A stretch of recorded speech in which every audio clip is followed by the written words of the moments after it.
Welcome back to the channel, everybody. My name is MrHurriicane, and this is the Minnesota Twins franchise at MLB The Show 17. What we're going to do today is go through the second first-year player draft of the series. We're going to take a look here at the roster quick and then go through the draft and see the newest members of the Twins organization. I feel like our first draft class was really successful, and we're already seeing a lot of impact from those early picks that have made our AA squad the best team down at AA. We have a lot of pitchers now in the organization that could become part of the rotation or bullpen in the future. So the biggest concern last year I feel has been addressed pretty well. This year I could go ahead and finally focus on some position weaknesses that I wanted to get better so we have more offense heading forward. Overall, I'd say about a year and a half into the series, we are above expectations, at least mine, as far as getting this team on track and getting players for the future that can turn this team around. Maxwell Fowler was the first overall selection in last year's draft, and we were set to have another very high selection to take a difference maker this year. So let's go into the 2018 first player draft with our Minnesota Twins, and we were slated to pick number 4 overall, which was a little bit lower than I expected. I thought we'd be number 2, but I didn't notice the National League had a couple teams with really bad records as well.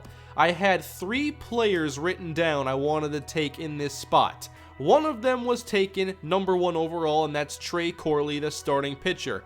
I obviously wanted the player who had really high upside, but I wasn't going to force a pitcher or a player at any given position. One of the 3 players I had written down was third baseman Carmen Ojeda, a 21-year-old from Venezuela with above average contact and power. Keep in mind this is all on the 80-point scale here, so 80 is extremely good. Great hitter, great fielder. I also had first baseman Orlando Knotts as a potential option at 19 years old. He has an MLB ETA of 2021, so he's not as far along as Ojeda, but he's also a couple years younger. I would have liked to take an 80 potential player in this spot, and I scouted many of them, but with these players you have to realize they're not going to be ready to play for a number of years, and sometimes that pays off. The Twins waited a long time for Miguel Sano and Byron Buxton to get called up. You like seeing an early return in these draft classes, but you also have to factor in the potential upside and if that patience can be rewarded. There were a number of players here I considered. There were different players that I just liked on this board, and I wanted to get as many as possible. But ultimately, my top player here was Carmen Ojeda, and I was more than happy to select him at number 4 overall. I took notes after each selection, just giving my reasoning, and for Ojeda I had written down he has a very high floor. I thought he was the best player available, and nobody else was more enticing. Now Orlando Knotts went later in the first round at number 12 to Miami. We'll compare the 2 players afterwards and their initial ratings. In the second round I felt like things opened up a bit. I had selected a really good player in Ojeda, and there were still a lot of good players on the board that I should consider. And I felt like I was more open now to taking a long-term development player if it was the right situation. And that's what was really on this board. I felt like there weren't a lot of developed prospects in this class, whereas last year I thought there were many. The main exception to that was closing pitcher Andres Valdez, who was already an above-average prospect with even greater potential and had the talent that I was looking for. So I took a closing pitcher in the second round. Even though it might not be what most would prioritize there, I thought that the value was too good to pass up, and he had the highest overall out of players I had fully scouted. My 2 favorite players on the board were Ojeda and Valdez, and even though their positions have them kind of graded a little bit differently in my mind, I wanted to get those 2 players, and I did. Then we selected Julio Aponte, a left fielder, in the 3rd round. We have a lot of power hitting outfielders in our organization, but Aponte is more of a contact hitter. I had other outfielders on the board I was still looking at, including James Harms. Then there was starting pitcher Michael Meza with a high potential, but I hadn't scouted him very much, so I had to figure out, what were the best options if I hadn't fully scouted these players. You can only scout so many, and a lot of those options went away after the first round, really. so maybe I have to manage that a bit better in the future and look more at some of these players who aren't early prospects. But I ended up going with Edward Anderson here, a 20-year-old high overall starting pitcher.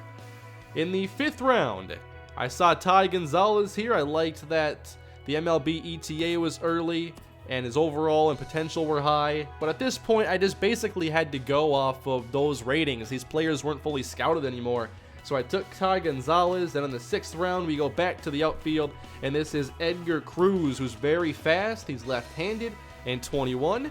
Then in the final round, I decided to take the 3rd outfielder of this draft, as I feel like our outfield depth is not where I want it right now. And we've got to see how the development is going to go for Rosario, Kepler, and Byron Buxton. So I ended up selecting Gustavo Santos, who's very fast and 18 years old. So let's take a look at this draft class now and see how things finished up. It begins here with the 21-year-old Carmen Ojeda, the left-handed hitter, again from Venezuela, 6'2", 206. Those contact and power numbers are great right now. I like that his vision, discipline, and clutch are at least adequate, and he's a really good fielder. The only issue is the C potential. How much better is Ojeda going to get? At least he's a good player to begin, and hopefully he can still develop. Here's Andres Valdez, though, a B potential, 73 overall pitcher, high strikeout upside. He throws right-handed with a 2-seam fastball, changeup, and a big 12-6 curveball. His velocity and break are both at 78, so I don't expect him to have to rely on just one pitch. Then Julio Aponte in the 3rd round is a 65 overall with C potential, really good contact off of righties, and he also has high batting clutch. He's only 18 years old, and I really like his skill set for a player that young. Then in the 4th round, we go get a starting pitcher, Edward Anderson from Missouri. C potential, 65 overall. He has a slider and a curveball, but I want to work on that 47 break so he is a bit more effective there. He'll be a player that definitely has to develop for a while in the minor leagues. 3 more players to go. Let's look at the ratings of Ty Gonzalez, who was selected in the 5th round. I didn't know much about him, the accuracy was low, but 74 overall, C potential with great contact and power, plate vision is high as well. Now, he's not a great fielder and his potential is only a C. Perhaps he'll have to be a DH at some point. In the 6th round, here is Edgar Cruz, who is a very speedy outfielder at 62 overall, but the bat is not really there. Ratings are really low, and he'll be a player that is in the minor leagues for a while. Then Gustavo Santos, only a 48 overall, and also has decent speed, not as good as I thought it was going to be. He'll probably be at A-ball next year if he makes the roster, and we'll have to see if he can get out of the 40 overalls. Overall, I'd say it was an alright class here. I feel like not getting at least 2 B potential players is somewhat disappointing. It's great getting these high floor players like Ojeda and Gonzalez that are already pretty intriguing, but are they ever going to become above average? Time will tell with these players, as always. Let's go ahead now and take a look at some players drafted by other teams, including the White Sox, who were actually worse than us last year, and took Claudio Alvarez, who has A potential and is 56 overall. He is 18 years old and has plenty of time to become a star prospect. The Padres picked ahead of us and took Todd Hood, a starting pitcher who comes in with 94 potential at 60 overall. I did want to address catcher, but the one I liked the most went very early, and that was Chris Hammonds with B potential, 48 overall at 19 years old. Has a long way to go, but has that potential high. Number 1 overall was Trey Corley, the A potential 64 overall pitcher. Velocity is one of his best traits to start off. We took Ojeda over Orlando Knotts, and here are Knotts' ratings. 67 overall with C potential, so a lower overall, similar potential, and like Ojeda has a good blend of contact and power. One player I really liked a few episodes ago before fully scouting was Dwight Esposito. His overall is actually really impressive, but that D potential, I think after scouting him he was like a 65 overall, 60 potential, and that scared me off. And it turns out he has good contact, but I'm not so sure about the trajectory of his skill set moving forward. So here's a look at the roster now as we move ahead and think about where potential weaknesses could lie in the future. Thankfully, this offseason is the one where we're going to have the chance to spend some money in free agency. We'll have a lot of salary off the books and opportunities if the right free agents are available. I'd like to address catcher.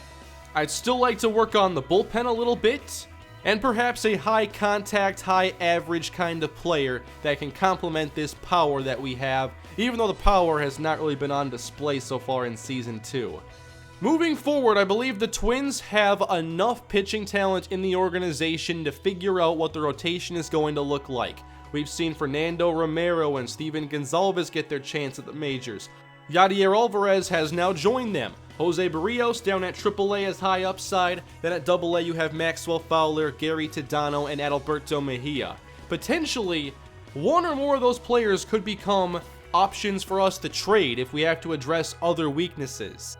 Starting pitcher has the most depth in our organization, so if the right opportunity arises in the future, I will definitely look to make some deals if it helps out the rest of the roster. Maxwell Fowler is currently the number 6 overall rated prospect, and a player that I took him over, Benny Yamamoto, is now higher rated. Yadier Alvarez is no longer in the top 50. I'm not sure if it's because he was called up, although MLB players are in this list.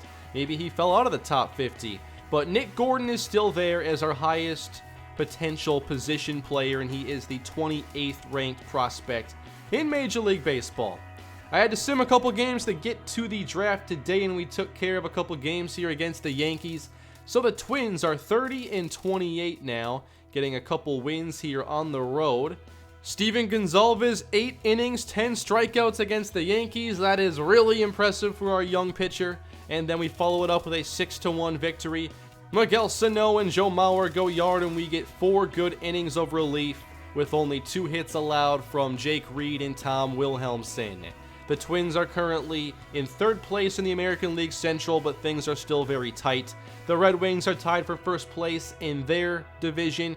Meanwhile, the Chattanooga Lookouts are pulling away from everybody else with a 43-16 record, and their win streak has now been extended to 14 games. This team has not lost in a long time despite some injuries. One to one of their best hitters in Willie Ordonez.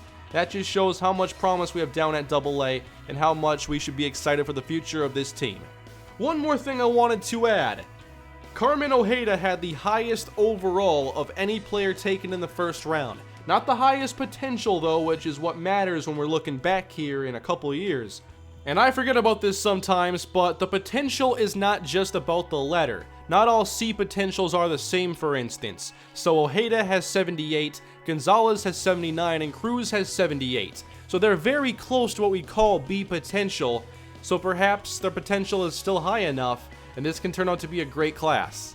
Thank you all for watching the episode. I hope you enjoyed the draft today. Let me know what you thought of the players selected and what you thought about this class overall. Please leave a like if you enjoyed the video, subscribe to the channel with much more Twins franchise to come, and I will see you all next time. Have a great day.